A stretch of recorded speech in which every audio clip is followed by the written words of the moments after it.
में हम घुस रहे हैं या घुस चुके हैं, तो आपको क्या लगता है कि बीजेपी की क्या संभावना है? धन्यवाद। मैं एएनआई का स्वागत करता हूं। हमारी संभावनाएं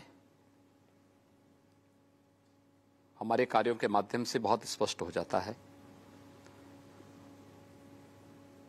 आजादी के बाद पहली बार उत्तर प्रदेश की जनता को डबल इंजन की सरकार के कार्य पद्धति और प्रधानमंत्री मोदी जी के नेतृत्व में जो कहा था सो करके दिखाया, इस संकल्प की पूर्ति होते हुए भी दिख रहा है। और मैं विश्वास के साथ कह सकता हूं कि प्रथम चरण के चुनाव के बाद सिनेरियो बहुत स्पष्ट होती जा रही है कि भारतीय जनता पार्टी उत्तर प्रदेश में प्रचंड बहुमत की सरकार बनाएगी। अब कोई संदेह इसमें नहीं होना चाहिए। अखिलेश जी कह रहे हैं कि आप लोग ठंडे पड़ गए हैं इस फेज के बाद। जनता ने पहले चरण में उन्हीं लोगों को ठंडा कर दिया है। हम लोग तो जो पहले थे वही आज भी हैं। जनता के बीच में जा रहे हैं अपने मुद्दों को लेकर के। अपनी बात को जब काम और सोच ईमानदार है तो काम भी दमदार तरीके से हुए हैं और उसी दमदार तरीके से बोल भी रहे हैं। तो विपक्ष कहता है कि आपके पास मुद्दे नहीं है, रोजगार पे आप बात नहीं करते, डेवलपमेंट पे आप बात नहीं करते। देखिए, भारतीय जनता पार्टी ने चुनाव के लिए अपना लोक कल्याण संकल्प पत्र जारी कर दिया है। लोक कल्याण संकल्प पत्र राष्ट्रवाद को लेकर, प्रदेश के समग्र विकास को लेकर, गरीब कल्याण को लेकर के पूरी ईमानदारी के साथ लागू हुआ है, लागू होगा। प्रधानमंत्री मोदी जी ने देश के अंदर भारत की राजनीति के एजेंडे को बदला है।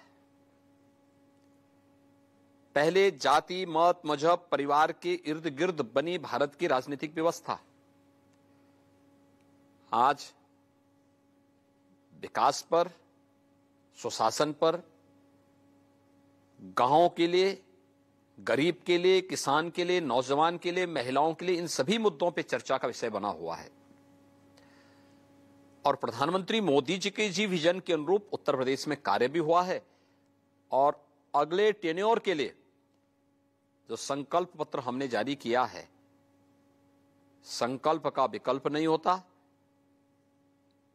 ये भारतीय जनता पार्टी की जनता के प्रति प्रतिबद्धता को दर्शाता है। और भारतीय जनता पार्टी ने अपने संकल्प पत्र को विकास से जुड़ा हुआ, आस्था के सम्मान से जुड़ा हुआ, गरीब कल्याण से जोड़ करके वह भी जारी किया है।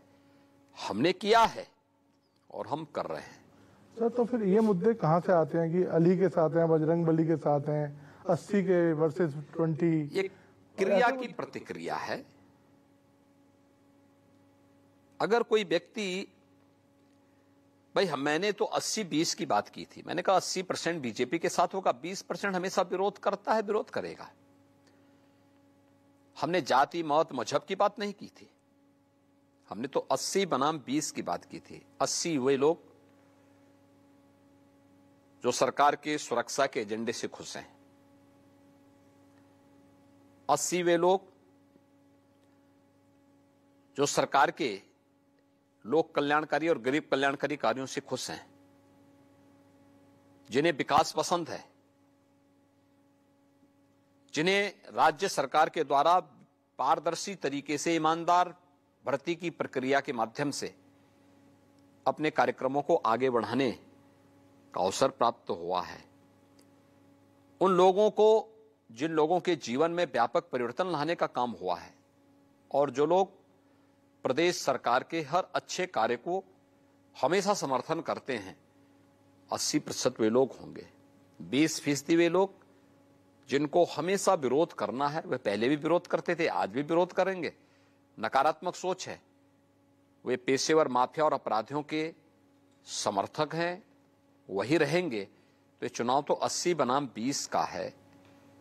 लेकिन मैं कह सकता हूं कि पहले चरण के मतदान के बाद स्पष्ट हो चुका है कि वास्तव में चुनाव 80 बनाम 20 का ही है।